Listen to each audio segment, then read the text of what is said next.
हरि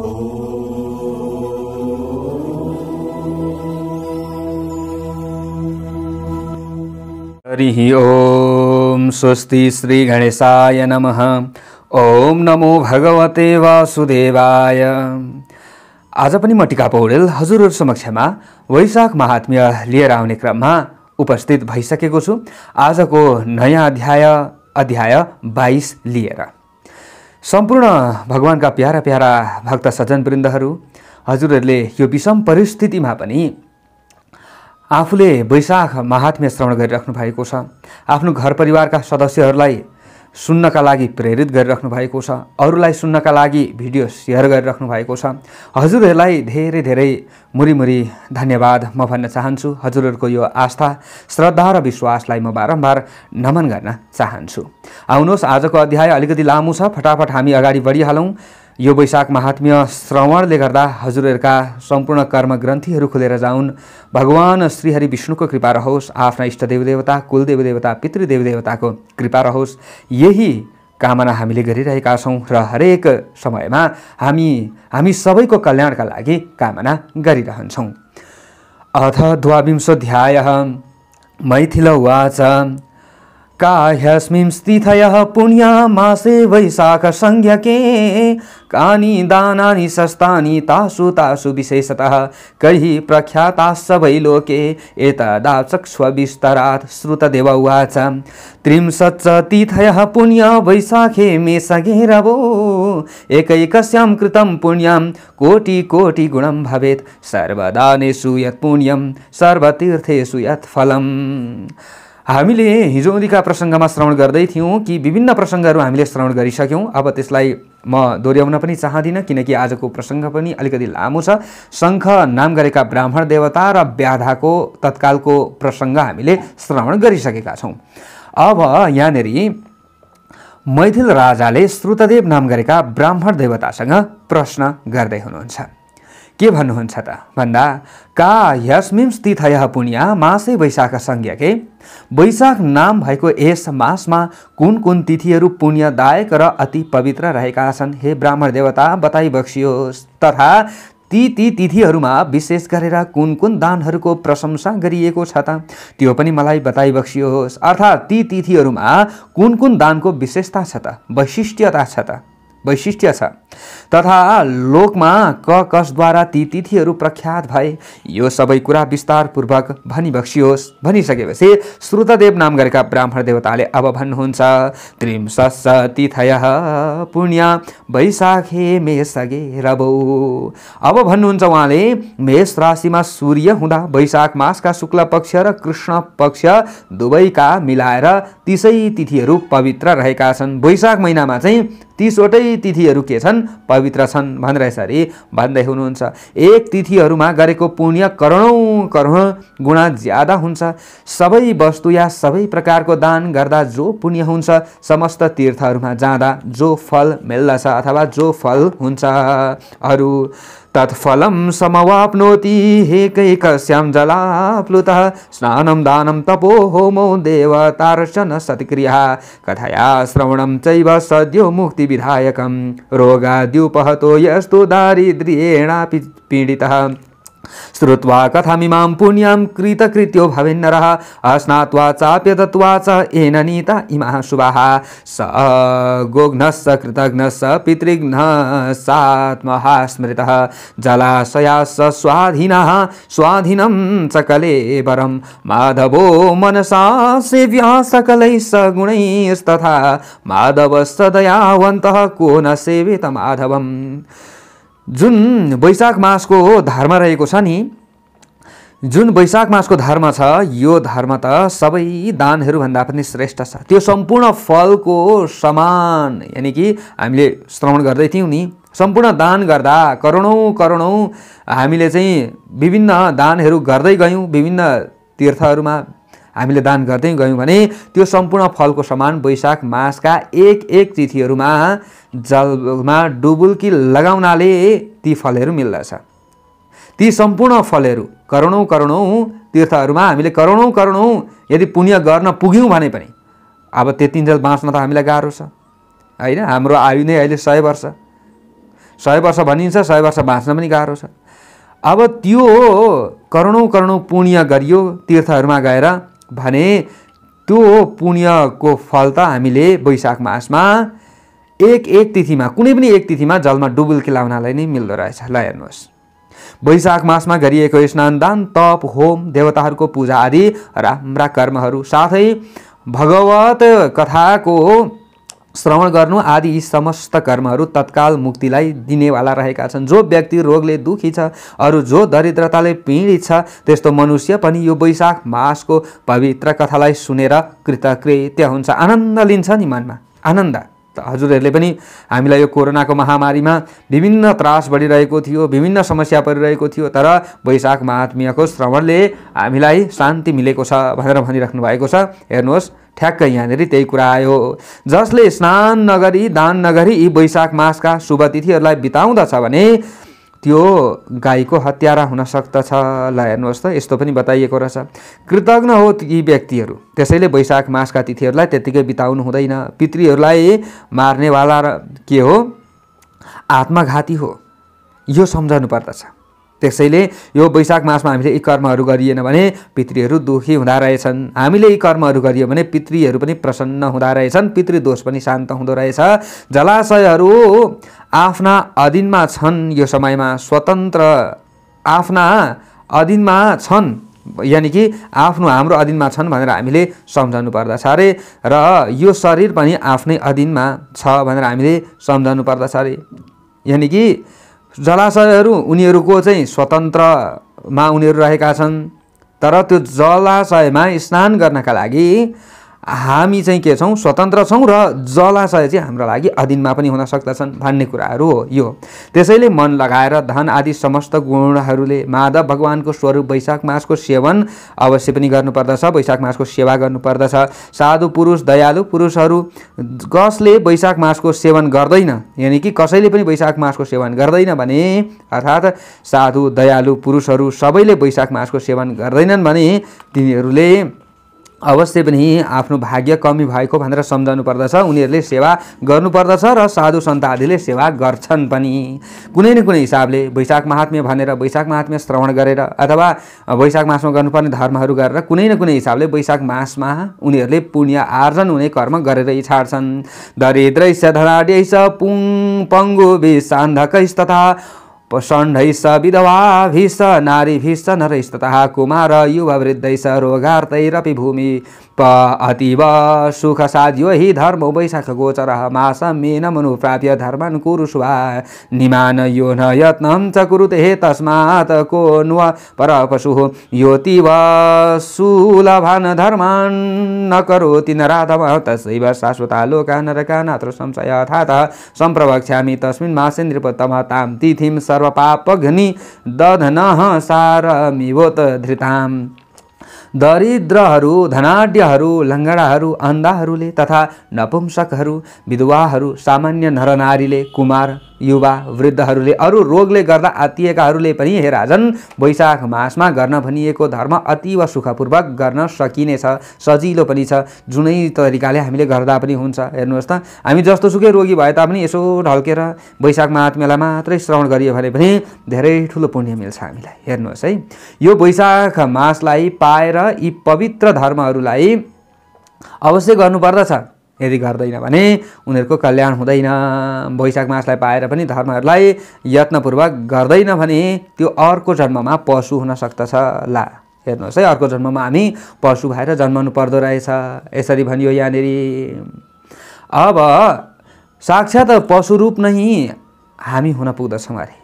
त्यसैले हामीले गर्नुपर्ने सके जति हामीले गर्ने हो। वैशाख महात्म्यलाई श्रवण गरियो भने मात्रै पनि हामीलाई पुण्य मिल्छ। मैले बारम्बार भनेकै छु, जो अधम पुरुष यी अति सुलभ धर्महरूलाई गर्दैन भने नरकमा उनीहरूले जानुपर्दछ। तसैव शाश्वता लोका नरका नात्र संशय, यहाँ यही बताइयो। हे नृपोत्तम, यहाँ जस्तो छ म त्यस्तै बताउँदै जान्छु हजुरहरूलाई, म आफ्नो गोजीबाट थप्नेवाला होइन।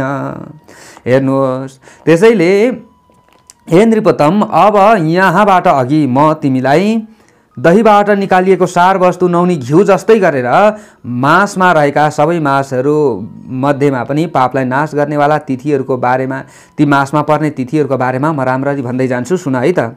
भन्दै हुनुहुन्छ अब अरू चैत्रे मासी महापुण्य मेष संस्थिति दिवाकरे पापग्नि पितृदेवत्याः यज्ञकोटि फलप्रदाः त्रैव श्रूयते पुण्यः पितृगाथा पुरातनिः नरके पितृनुद्दिश्य सावर्णौ शासतिः क्षितिं त्रिंशत् कलियुगस्यान्ते सर्वधर्म विवर्जिते अनर्थे तु द्विजः कश्चित् धर्मवर्ण इति श्रुतः दृष्ट्वा कलियुगे घोरे जनान् पापपरातान् मुनिः तस्यैव प्रथमे पादे वर्णधर्म विवर्जिते स कदाचित् सत्रयागं मुनीनां सकदाचित् मुनीनां तु महात्मनाम् अगमत पुष्करे क्षेत्रे कुर्वतां मौनधारिणां तत्र चासन् पुण्यकथाः ऋषीणां शास्त्रगोचराः तत्र केचित् कलियुगं प्रशंसं सुरधृतव्रतः।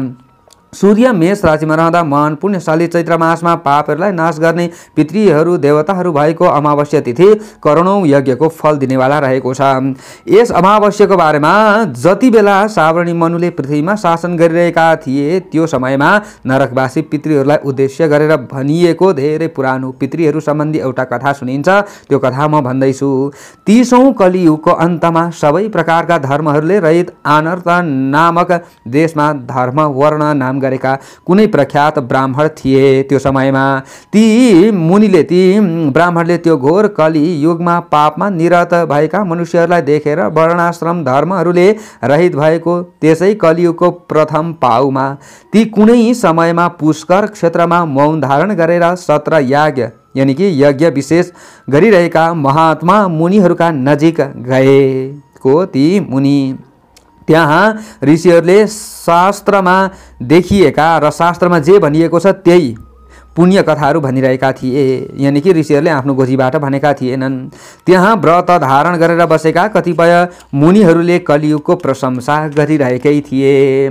कृते यदवत सरा साध्यम पुण्यम माधव तोषणम त्रेतायम मासतः साध्यम द्वापरे पक्षतो नृपः तस्मात् दशगुणं पुण्यम कलौ विष्णु स्मृतेर्भवेत् अत्यल्पमपि वै पुण्यम कलौ कोटिगुणं भवेत् दया पुण्यविहीने तु दान धर्म विवर्जिते दया दानं न कुरुते सक्रीदुचार्य वै हरिं स एक चोर्ध्वगो नूनं दुर्भक्षे चान्नदो यथा एतत् प्रसंगावसरे नारदो भेत्य वै मुनिः करेणैकेन शिष्णं च जिह्वां चैकेन वै हसन् प्रगृह्यो न मतवत्तत्र ननर्थ मुनिपुङ्गवः। हे राजन, सत्ययुगमा भगवान माधवलाई सन्तुष्ट गर्ने 1 संवत्सर 1 वर्षमा जो पुण्य हुन्थ्यो त्यो पुण्य त्रेतायुगमा 1 महिनामै सिद्ध हुन्थ्यो। ल हेर्नुहोस् त, जुन पुण्य हामीलाई लिनका लागि सत्ययुगमा चाहिँ 1 संवत्सर हामीले पुण्य गर्नुपर्थ्यो अरे, धर्म गर्नुपर्थ्यो अरे। तर त्रेतायुगमा आएर त्यो 1 वर्षको धर्म त 1 महिनामा प्राप्त गर्न सकिन्थ्यो। त्यो पुण्य द्वापर युगमा, अब त्यो 1 महिनामा प्राप्त हुने पुण्य द्वापर युगमा 1 पक्षमा सिद्ध हुन्थ्यो। त्यो भन्दा पनि 10 गुणा ज्यादा पुण्य कलियुगमा भगवान विष्णुको स्मरण गर्नाले मात्रै हुन्छ। ल हेर्नुहोस् त कति सजिलो। कलियुगमा गरिएको अति धेरै पुण्य पनि करोडौं गुणा ज्यादा फल दिनेवाला हुन्छ। तर कलियुगमा पाप पनि उत्तिकै ज्यादा हुन्छ नि त, त्यही भएर पुण्य पनि ज्यादा हुन्छ भन्न खोजे हो यो। हेर्नुहोस् हैन त, अहिले कलियुगमा हेर्नु कति मान्छेहरू पापी छन्, कति अहिले अब यो पापै गरेर अनेक रोगहरू भित्रेको छ। साह्रो छ नि त, गाह्रो छ। अब यो पापबाट यो रोगहरू विभिन्न भित्रियो। पापीहरूले नि दुनिया थोक खाने पनि खाए, नखाने पनि खाए। यो हरेक समस्याहरू भयो यहाँ। दया र पुण्यले, दयारूपी पुण्यले रहित दान तथा धर्मले शून्य कलियुगमा जो मनुष्य प्राणीहरू प्रति दया र दान गर्दैन तर हरि भन्ने यो नामको एकपल्ट मात्र उच्चारण गर्दछ भने पनि जसरी दुर्भिक्ष अनिकाल परेको समयमा अन्नदान गर्ने माथिका स्वर्ग वैकुण्ठ आदि उत्तम लोकहरूमा जान्छन्, त्यसरी नै त्यो भगवान नाम उच्चारण गर्दा पनि माथिका उत्तम लोकहरूमा जान्छ। यसमा कुनै संशय छैन। यही कथा प्रसङ्ग चलिरहेको अवसरमा त्यहाँ महामुनि नारदजी आउनुभयो। जहाँ कथा चलिरहेको थियो वैशाख मासको।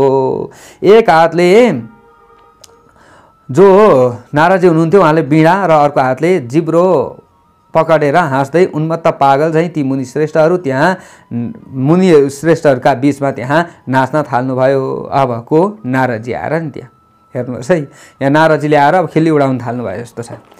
अब यहाँ अगाडि सुन्दै जाउँ हामी। सभ्यास तदा तमित्युचु किमे तदिति नारद प्रत्युवाच सतान् सर्वान् नृत्यं वै प्रशंसुधि सन्तोषाद्यादिह प्रोक्तं नृत्यदभिर्व बितात्मभिः नित्यभिर्भावितात्मभिः सिद्धा वयं न सन्देह पुण्ययं कलि रागतः तत् सत्यं न च सन्दोहो बहु स्वल्पेन साध्यते स्मरणात् तोषमायातिः केशवक्लेशनाशनः तथापि व प्रवक्ष्यामि दुर्घटं च द्वयं ध्रुवं शिष्णस्य निग्रहपुत्रः जिह्वाया अपि नित्यशः द्वयं वशे भवेत्यस्य स एव स जनार्दनः भवद्भिर्नात्र स्थातव्यं तस्मात् कलियुगागमे।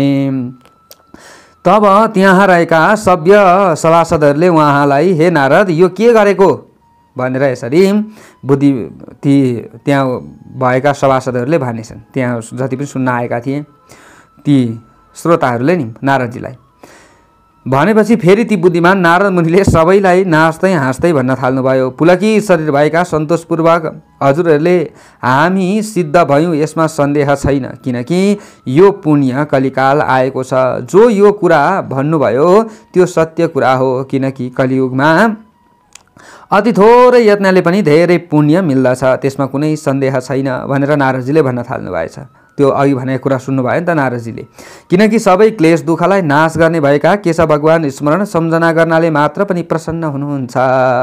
त्यही पनि हे पुत्रहरू हो अझै भन्दै हुनुहुन्छ, तिमीहरूलाई म एउटा कुरा भन्दछु, सदैव आफ्नो जुन जिब्रोलाई बसमा राख्नु यी कुराहरू अवश्य पनि हामीले बुझ्नु पर्दछ। यानि कि हामीले जे पाए त्यही बोल्नु हुँदैन, आफ्नो जिब्रोलाई चाहिँ बसमा राख्नु पर्दछ।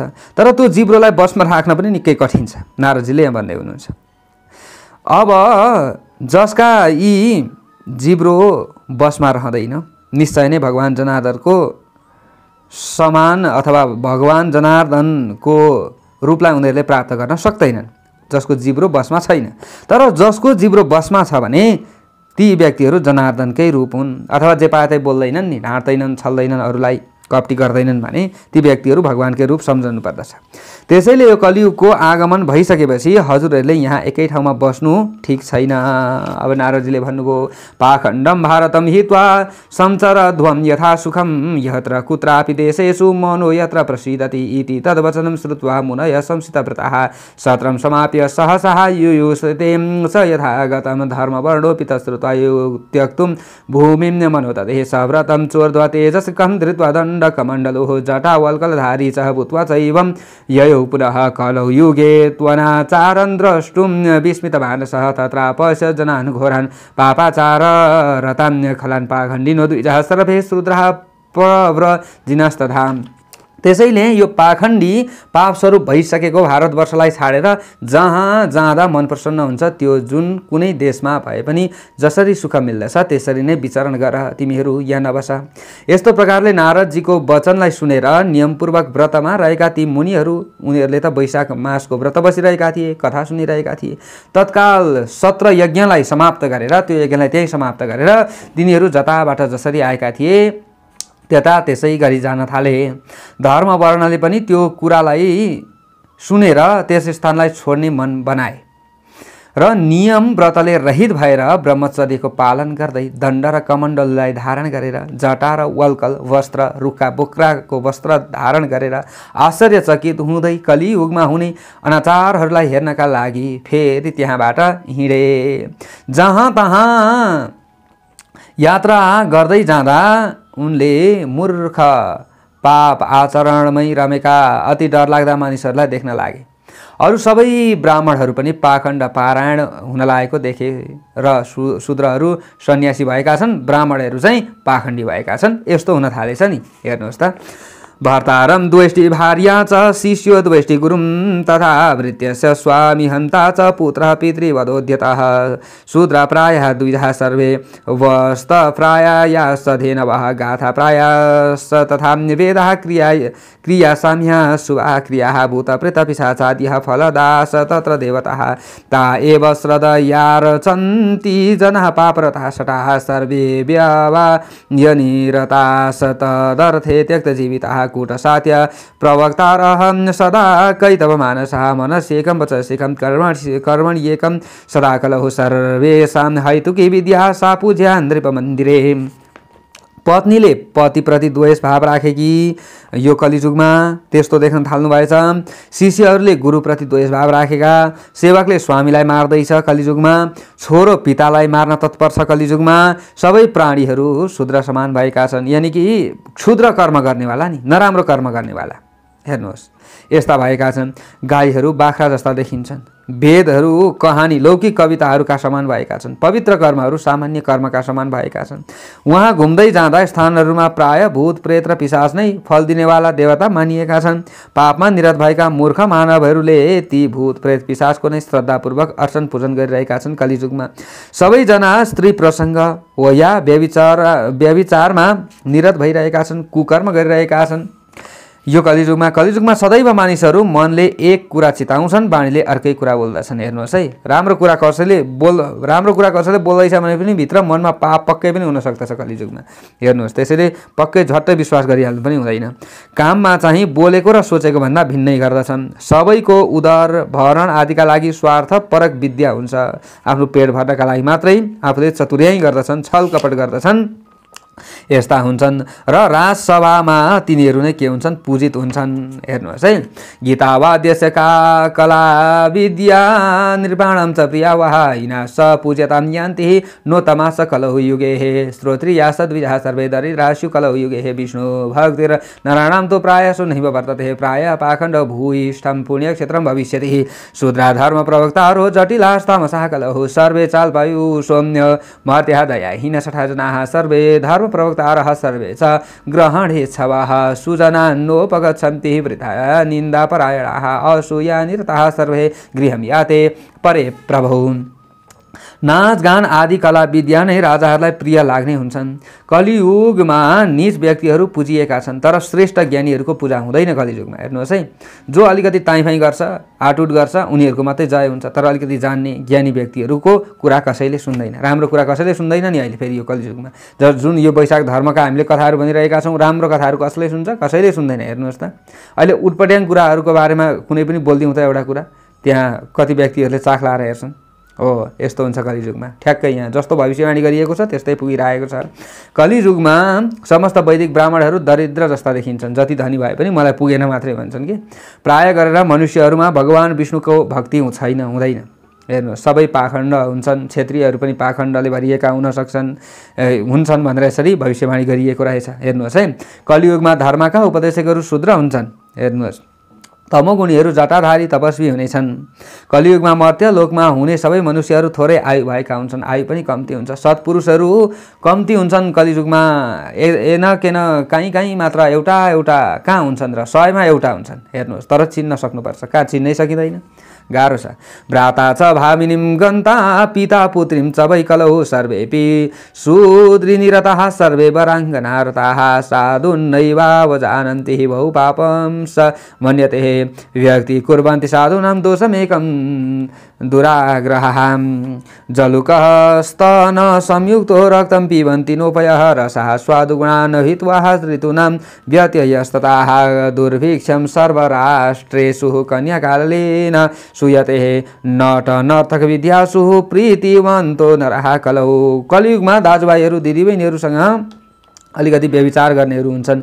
माता र पिता छोरीहरूसँग यसरी व्यभिचार गर्दछन्। सबैजना शूद्रहरू सबै अलिकति खराब कर्म गर्ने व्यक्तिहरूकै बढुवा हुन्छ। हेर्नुहोस्, यो कलियुगमा यस्ता कुराहरू छन्। सबै मान्छेहरू खराब कर्म मात्रै लाग्दछन्, साधु चिन्दैनन्, राम्रा व्यक्तिहरू चिन्दैनन्। व्यक्तिहरूले कलियुगमा चिन्न गाह्रो पर्छ भन्ने कुराहरू, यही कुराहरू यहाँनिर बताइयो। पापीहरूका दोषलाई गुणका रूपमा वर्णन गर्दछन्। पापीहरूका जुन दोष छ त्यसलाई गुण भन्दछन् अरे कलियुगमा। हेर्नुहोस् है, यसरी खालि दुर्गुण भएका व्यक्तिहरू मात्रै हुन्छन् कलिजुगमा भनेर यसरी बताइयो यहाँनिर। वेद वेदान्त विद्यासु निरताये गुणाधिकाः भृत्यान् पश्यन्ति तान् मूढासते भ्रष्टाश्चाखिलाशिषः त्यक्त श्रद्ध क्रियाः सर्वे त्यक्त वेदोदित क्रियाः जीवाह्यं विष्णुनामानि न वर्तन्ते कदाचनः शृङ्गार रस निर्वाणास तद्गीतान्येवं ते युगः न विष्णुसेवा न च शास्त्रवार्ता न योग दीक्षा न विचारलेशः न तीर्थयात्रा न च दान धर्माः कलौ जने क्वापि बभुव चित्रम। धेरै गुण भएका व्यक्तिहरू वेद र वेदान्त आदि विद्याहरूमा तल्लिन्छन् तिनीहरूलाई ती आफूलाई नै सबैभन्दा ठुला मान्ने समस्त पुण्यहरूबाट भ्रष्ट भएका मूर्खहरूले नोकर जस्तो गरी हेर्दछन्। हेर्नुहोस्, अलिकति नजान्ने व्यक्तिहरू चाहिँ धेरै अगाडि बढ्छन्, जान्ने व्यक्तिहरू चाहिँ पछाडि बस्छन्। हेर्नुहोस् है, कलिजुगमा अब हो त्यस्तो हुन्छ। सबैले पितृहरूको निमित्त श्राद्धादि क्रियाहरूलाई गर्न छाडिसकेका छन्। हेर्नुहोस्, व्यक्तिहरूले वेदले भनेको कामहरूलाई गर्दैनन्, त्यसलाई छाडिसकेका छन्। कसैको कहिल्यै पनि जिब्रामा भगवान् विष्णुको नाम रहँदैन कलिजुगमा। यस्तो हुन्छ। न त शास्त्रको चर्चा नै कतै सुनिन्छ। हेर्नुहोस् है, सुन्न एकछिन बस्यो भने पनि खटपट हुन्छ। कलिजुगका व्यक्तिहरूले सुन्नै सक्दैनन् कि गाह्रो हुन्छ, यताउता मन चञ्चल हुन्छ। कहीँ न कहीँ मैले भनेको छु नि पहिले नै हजुरहरूलाई, पुण्यको उदय हामीमा छ भने मात्र हामीले यी वैशाख महात्म्यहरूमा मन लगाउन सक्छौँ, हरेक कुराहरूमा मन लगाउन सक्छौँ। नत्र अलिकति सुन्दै जान्छौँ, यो भनिन्छ छोडिन्छ हैन, त्यो भयो भने हाम्रो कल्याण कहिल्यै हुँदैन।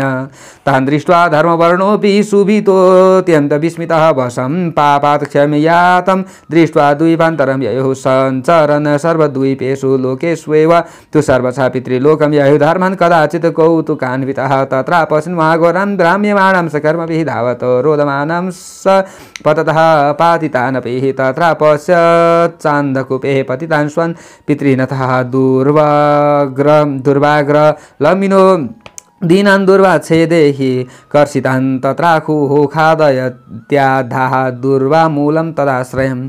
कलियुगका ती सबै दृश्यहरूलाई देखेर निकै डराएर अत्यन्त विस्मित भएका छँदा धर्म वर्णले अब आफ्नै वंशलाई पापले गर्दा नाश भएको देखेर त्यस द्वीपलाई छाडेर अर्को द्वीपतिर लाग्नुभयो। यस्तो प्रकारले सबै द्वीपहरू लोकहरूमा घुम्दै जाँदा कुनै समयमा कौतुकवश ती बुद्धिमान धर्मवर्ण नाम गरेका जो ब्राह्मण मुनि हुनुहुन्थ्यो पितृलोकमा उहाँ पुग्नुभयो। त्यहाँ आफ्ना कर्मले गर्दा घुमिरहेका अति अधोगतिमा घुमिरहेका अत्यन्त डरलाग्दा जीव पितृहरूलाई देख्नुभयो। केही जीवहरू पितृहरू हाँस्दै दौडँदै थिए त कोही लड्दै थिए, कहीँ नरकुण्डमा परिसकेका थिए त कतै एकदमै काहीँ एकदम दुःखमा थिए अरे क्या पितृहरू। यस्तो अवस्थामा देख्न थाल्नुभयो। पितृहरूलाई अँध्यारो कुवामा खसेको देख्न थाल्नुभयो। पितृलोकमा पनि पितृहरूले पूर्ण सुख पाउँछन् त पाउँदैनन्। हेर्नुहोस्, त्यसैले त हामीले वर्षमा पितृहरूका लागि कर्म गर्नुपर्दछ भनेको। अब पितृहरू पनि यदि पितृहरूको आशीर्वाद मिल्यो भने त हामीलाई धेरै राम्रो हुन्छ। यसरी अब यी धर्मवर्णले अति दुःख पाएका पितृहरूलाई देख्नुभयो। तेन भागत्रयं चातमेको भागो वशेषितः तं दृष्ट्वा ते क्षीयमाणं मूलं दुःखेन कर्षितः अधो दृष्ट्वा चान्दकूपं तट पातादिभीषणं दुरुत्तारं महाघोरं कर्मणां स्तं सुदुःखितः अग्रे चापि दुरुत्तारमवलम्ब विवर्जितं तान् दृष्ट्वा विस्मितो भूत्वा दयालुर्वाक्यम् अब्रवीत् केयूयं पतिता यस्मिन् केन दुस्तरकर्मणः कस्य गोत्रे समुत्पन्नः कथं बहिमुक्ति माप्स्यतः एतद्यूयं वदध्वं मे सर्ववेद्बोध्य भविष्यति इतिवेव मुदितास्तेन पितरोऽथ सुदुःखितः। अब हेर्नुहोस् है, अब यहाँ के देख्नु भएछ भने नि ती जो यसरी धर्मवर्ण हिँडिराख्नु भएको थियो, धर्मवर्णले हिँड्दै गर्दा ती एकदम दयनीय स्थितिमा रहेका पितृहरू दुबोको अग्रभागलाई अवलम्बन बनाएर बसेका थिए अरे। हेर्नुहोस् है, त्यस्तो अवस्थामा पितृहरूलाई देख्नु भएछ। तिनीहरूको आश्रय रूप त्यो दुबोको फेदलाई मुसाले काटिरहेको थियो अरे। हेर्नुहोस्, पितृहरू दुबोको अग्रभागमा अडिएर बसेका थिए, अब फेदबाट चाहिँ मुसाले काट्दैछ, त्यस्तो देख्नुभयो। त्यसैले ती पितृहरू यो दुबो केही क्षणमा काटिन्छ भनेर अति दुःखी भइरहेका थिए। त्यस मुसाले दुबोको 3 भाग खाइसकेको थियो, अब 1 भाग मात्र शेष बचेको थियो। त्यो छिन्न आँटेको दुबाको मूललाई देखेर ती पितृहरू दुःखले गर्दा अति दुःखी दुब्ला पातला भइसकेका थिए। कुनै समाधान नभएको या कुनै प्रकारले पनि तर्न नसकिने अत्यन्त भयानक डरलाग्दो तरिकाले तट काटिएर झर्दै गरेको आफ्ना कर्मले प्राप्त भएको तलतिर त्यो अँध्यारो कुवालाई देखेर दुखी भएका ती पितृहरूले अत्यन्त खिन्न भइरहेका थिए। हेर्नुहोस्, अब यस्ता पितृहरूलाई देखेर आश्चर्यचकित हुँदै धर्मवर्णले यस्तो कुरा भन्न थाले, हजुरहरू को हुनुहुन्छ? कुन पार पाउन, के पार पाउन नसक्ने कर्मले गर्दा हजुरहरूलाई यस्तो भयो, यस्तो अन्धकूपमा खस्नु परिरहेको छ? के कर्म गर्नुभयो त्यस्तो? हजुरहरू कसको गोत्रमा जन्मनु भएको थियो? पितृहरूलाई पितृलोकमा यसरी देखिसकेपछि धर्मवर्णले सोध्दै हुनुहुन्छ, हजुरहरूले यहाँबाट कसरी मुक्ति पाउन सक्नुहुन्छ? त्यसको उपाय के छ? त्यो भन्नुभयो भने म त्यही उपाय गरिदिन्छु बरु तपाईँहरूका लागि। यस्तो दुःख म देख्न सक्दिनँ पितृहरूको। धर्मवर्णले यस्तो कुरा भन्नुभयो। अब पितृहरूले दुखी हुँदै भन्न थाले, तमुचु करुणाम वाचम धर्मश्रुति परशुरा पितर उचुहु वयम श्रीवत्सगोत्रीया भुवि सन्तानवर्जिता पिण्ड श्राद्धविहीना सतेन पाच्यमहे वयं निसन्तानोऽपि नो वंशो जातः पापैः कलौ युगे नास्माकं पिण्डदशास्तिः वंशे पापक्षयं गतेः तेनान्धकूपे पतनं निस्तन्तूनां आत्मनाम एको हि वर्तते वंशे धर्मवर्णो महायसाः स विरक्त शरण लोकान् गार्हस्थ मुपे इवान। अब हेर्नुहोस् है, धर्म र वेदलाई अब पितृहरूले के भन्दैछन् अगाडि राखेर ती वर्णहरूलाई कारुणिक कुरो अब भन्न थाले। धर्मवर्णलाई नि कारुणिक कुरो पितृहरूले अब भन्न थाले। पितृहरूले भन्दैछन्, वयम श्रीवत्स गोत्रीया, हामीहरू श्रीवत्स गोत्रवाला हौँ। हाम्रा पृथ्वीमा कुनै सन्तान थिएनन् र छैनन् पनि। निसन्तान हुनाले हामीहरूलाई पिण्ड दिनेवाला कोही पनि भएनन्। ल हेर्नुहोस् त कति दुःख पाएछन्। हामीहरू पिण्ड पाउनबाट वञ्चित भयौँ, श्राद्ध नगरिने भयौँ। कसैले श्राद्ध गरिदिएनन्, त्यसैले गर्दा हामीहरू यहाँ पाकिरहेका छौँ, दुःख पाइरहेका छौँ। हामीहरूका सन्तान कोही पनि भएनन्। कलियुगमा पापले गर्दा हामीहरूको वंश पनि निसन्तान भएको थियो। पापले नष्ट भइसकेको हाम्रो वंशमा कोही पनि हामीलाई पिण्ड दिनेवाला छैन। निसन्तान भयौँ, दुरात्मा हामीहरूको यो अन्धकूपमा पतन भएको हो। वंशमा एउटा मात्र महायशस्वी धर्मवर्ण नामको सन्तान छ हाम्रो वंशमा। हेर्नुहोस् है, यिनै धर्मवर्ण रहेछन्, आफ्नै पितृहरूलाई देखेछन् नि यिनले। त्यसले पनि विरक्त भएर संसार घुमिरहने भएकोले गृहस्थ आश्रमलाई स्वीकारेन। हेर्नुहोस्, गृहस्थ आश्रममा स्वीकार गरेनन् धर्मवर्णले पनि। त्यही भएर हामी यस्तो भइरहेका छौँ। तन्तुनातेन बभ्रामो दुर्वा नालावलम्बिनः निस्तम्भत्वाच्च तन्मूल माखु खादति प्रत्यहम् एकस्यैवावशिष्टतो आहत किञ्चित् मूलावशेषितः आखुना खाद्यमानः वर्तते सौम्य पश्यता तस्य चायुक्षये तात शेषा माखुर्हरिष्यन्ति पश्चात् कूपेपति श्यामो दुरुत्तारोन्धतामसेः तस्मात् त्वं च भुवं गत्वा धर्मवर्णं प्रबोधयः अस्मद्वाक्यैर्दयापात्रे गार्हस्थेऽहं विमुखं मुनिं पितरस्ते वृषार्ता हि नरके पतितामयः अन्धकूपे दुरुत्तारेः दृष्टां दुर्वावलम्बिनः। त्यसै सन्तानले गर्दा नै हामीहरू दुबाको डाँठमा घुमिरहेका छौँ, झुन्डिरहेका छौँ। यस्तो भइरहेको छ। कुलमा एउटै मात्र सन्तान बचेको हुनाले यो दुबाको जरो केही बाँकी छ। अब यो सन्तान पनि थिएन भने त यो दुबाको जरो छिन्थ्यो, हामी सिधै नरकमा खस्थ्यौँ। तर एउटा सन्तान छ, तर त्यो सन्तान पनि विरक्ति भयो। त्यसैले मुसाले यो दुर्वा खाँदैछ। अब हे तात, त्यस सन्तानको आयु पनि सकिएपछि यो शेष रहेको दुबोको फेदलाई मुसाले खानेछ। यो दुबोको फेद खाइसक्दा त्यो सन्तानको पनि नाश हुनेछ। त्यस पछाडि हामी यो अँध्यारो कुवामा नरकमा खस्नेछौँ। नरकको यातना हामीले भोग्नुपर्नेछ। अब त्यसैले तिमी पृथ्वीमा गएर दयाका पात्र भएका हामीहरूका वाक्यद्वारा गृहस्थ आश्रमदेखि विमुख भएको त्यो धर्मवर्णलाई सम्झाइदेऊ न, यसरी पितृहरूले भनेछन्। ल हेर्नुहोस् त, धर्मवर्ण स्वयं सुनिरहेका छन् है। त्यही हेर्नुहोस्, साधुर्वा वंशरूपा हि तन्मूलं सन्ततिर्मुनेः कालाख्यो मौसक सतस्य मूलं खादति प्रत्यहम् वंशनाशोऽनुक्रमतः एकस्त्वं चावशेषितः तेन मूलस्य दुर्वायाः नष्टं भागत्रयं मुनेः एको भागो वसिष्ठोत्रः यतस त्वं वर्तसे भुविः किञ्चित् खादति वहि त्वाखुष तव चायुः क्षयः क्रमात् परेते त्वयि चास्माकं तवापि पतनं भवेत् कूप एवान्धता मिश्रेः सन्तां नेपि क्षयं गतेः तस्मात् गार्हस्थ्यमास्थाय कुरु सन्ततिर्वर्धनं तेनास्माकं तथापि स्यात् गतेरुर्ध्वां न संशयः एष्टव्यावपुत्रः यदि कोऽपि गयां व्रतेत यजेत वा स्वमेधेन नीलं वा वृषमुत्सृजेत। हे मुनि, त्यो दुबो वंशरूप हो, त्यसको मूल नै सन्तान रूप हो। काल नाम भएको यो मुसो त्यो दुबोको फेदलाई प्रतिदिन खाइरहेको छ, क्रमैले वंशको नाश भइसकेको छ। केवल तिमी एक मात्र बचेका छौ हे मुनि, त्यसैले दुबाका फेदको 3 भाग नष्ट भइसकेको छ, जो तिमी पृथ्वीमै रहेको हुनाले यहाँ यस दुबाको 1 भाग अवशेष रहेको छ। त्यो पनि तिम्रो आयु क्षय भए अनुसार मुसाले केही खाइरहेको छ। यसरी आफ्नो परिचय दिए नि त। अब म तपाईहरुकै सन्तान हुँ, म धर्मवर्णनी हुँ भनिसकेपछि अब तिमी बाँकी छौ र मात्रै यो अलिकति दुबोको डाँठ बाँचेको हो, नत्र यो पनि मुसाले खाइसक्थ्यो। हेर्नुहोस् त, अनि हामी नरकमा पर्थ्यौँ। तिम्रो पनि आयु समाप्त भएपछि, सबै सन्तानको नाश भएपछि अन्धतामेश्वर नाम गरेको नरकमा कुवामा हामी पस्नेछौँ। त्यसैले हाम्रो अधोगति होइन ऊर्ध्वगति हुने कुनै पनि काम गर। अब तिमीले हाम्रो उद्धार हुने काम गर्नुपर्दछ। तिमी नै हाम्रो एक मात्र सन्तान हो। अश्वमेधद्वारा भगवानको यजन गर्यो भने पनि हाम्रो उद्धार हुनेवाला छैन। अब के गर्नुपर्दछ त हेर्नुहोस् है। अब तिमीले के गर्नुपर्दछ भने हामी बताउँछौँ, हामी पितृहरू हौँ, हामी बताउँछौँ, यसरी भन्दै हुनुहुन्छ।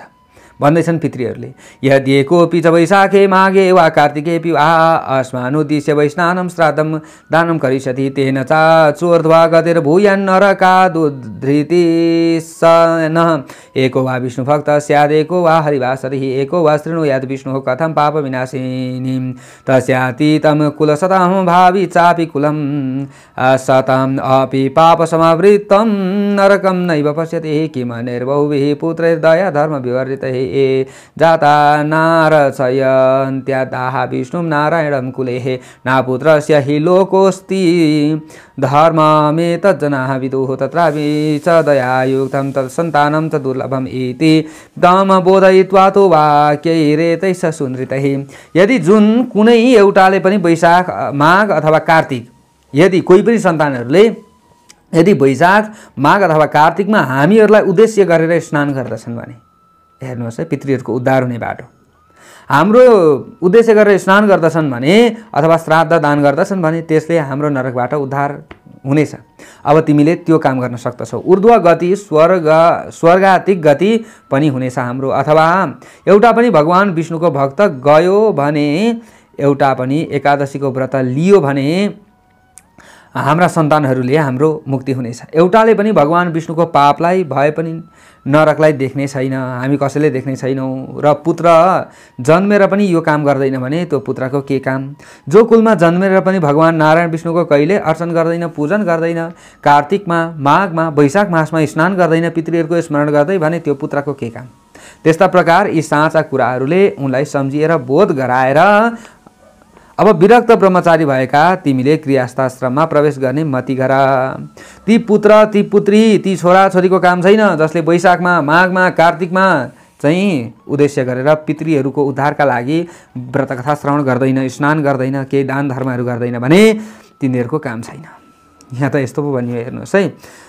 अब पितृहरूको यस्तो वचन सुनेर आश्चर्यचकित हुँदै धर्मवर्णले थरथर काम्दै रुँदै हात जोडेर प्रणाम गर्दै भन्न लागे, विरक्त चोरध्वरेता सगारे अस्ते त्वं मतिं कुरु पितॄणां वचनं श्रुत्वा धर्मवर्णोति विस्मितः प्रणम्य प्राञ्जलि प्राह रुदन् वैः जातवेपतुः नाम्नाहं धर्मवर्ण स युष्मद वंश्यो दुराग्रही सत्रिश्रुत्वा तु वचनं नारदस्य महात्मनः जिह्वादार्ढ्यं गुह्यदार्ढ्यं न कस्यापि कलाम्यवितिः दृष्ट्वा च पापिष्ठां शतान् जनानभि शङ्कितः भीतो दुर्न संयति आचरं द्वीपान्तरे वसन् पादशत्रयो यथा गता ह्यस्यः कले पादेन्तिमेऽपि च गता सार्धत्रयो भागाः इदानीं जनका इमे नाहं वेद्मि भव दुःखं वृथा जन्मगतं मम यस्मिन् कुले त्वहं जात ऋणं पितॄन् भैरितम्।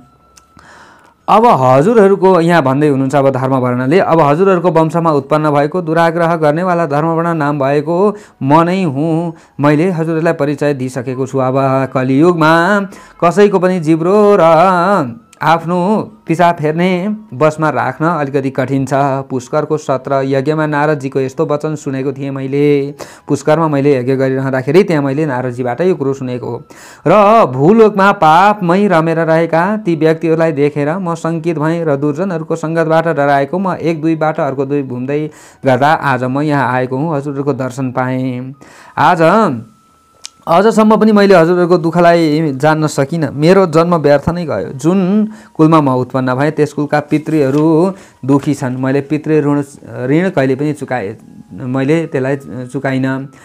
किम तेन जात मात्रेण भुभारेणान्न शत्रुणाम यो जातो नार्चयेत् विष्णुं पितॄन् देवान् ऋषिंस तथा युष्मदाज्ञां करिष्यामि मामाज्ञापयत क्षितो यथा न कलिबाधा स्यात् तत्र संसारतो विवाह कर्तव्यान्यः विकृत्यानि मया पुत्रेण भूतले हेतुक्तास्तेन वंशेन धर्मवर्णेन धीमतः किञ्चिदश्वास मनसः इदं मुचुर्महीपतेः पुत्र पश्य दशामेतां पितॄणां ते महात्मनां सन्ततियः भावतातप पततां दुर्वामात्रावलम्बिनाहं त्वं गार्हस्थ्यमुपलभ्यः सन्तत्यसमान समुदधरः ये च विष्णुकथासक्तः स्मरन्त्यनिशं हरिं ये सदाचार निरताः न तानुभि बाधते कलिहिं। जो जन्मिएर भगवान् विष्णुलाई, पितृहरूलाई, देवताहरूलाई र ऋषिहरूलाई पुज्दैन भने त्यस्तो अन्नको वैरी भूमिको भारले जन्मिएर मात्र के होला र। मलाई आज्ञा दिनुहोस्, म हजुरहरूको आज्ञालाई पुरा गर्दछु। म हजुरहरूको उद्धार हुने बाटो अवश्य पनि अपनाउँदछु। अब हजुरहरूको पुत्र मैले भूतलमा गर्नुपर्ने कर्तव्यहरूलाई अवश्य पनि गर्नेछु। वंश उत्पन्न भएको अब म हुनेछु। धर्मवर्णले अब यस्तो भनिएका पितृहरू केही मनमा आश्वस्त भएर हे महीपति यस्तो भन्न थाले, हे पुत्र तिम्रा महात्मा पितृहरूको यो दशालाई हेरेर सन्तानहरू नहुनाले यस नरकको कुण्डमा खसेका हामीहरूलाई हेरेर दुबाको मात्र सहाराले बाँचेका यी पितृहरूलाई हेर र तिमी गृहस्थ आश्रममा प्रवेश गर, तिम्रो कल्याण हुनेछ भनेर यसरी पितृहरूले आशीर्वाद दिनुभयो। अरूलाई यसरी सम्मान दिने जसको घरमा शालिग्राम शिला रहन्छ र जसले शालिग्राम शिलाको पूजा गर्दछ, अरूको सेवा गर्दछ, सदैव अरूको हित हुने कार्य गर्दछ, जसको घरमा महाभारत पुस्तक छ, गीताको पुस्तक छ भने तिनीहरूलाई कलिजुगले बाधा गर्दैनन्। हेर्नुहोस्, शालिग्राम शिलायस्य गृहे तिष्ठति मानद अथवा भारतं गेहे न तं वै बाधते कलिः विष्णुर्निवेदितान्नं च वर्तते यस्य चोदरेः कर्णेत वा तुलसी पत्रं न तं वै बाधते कलिः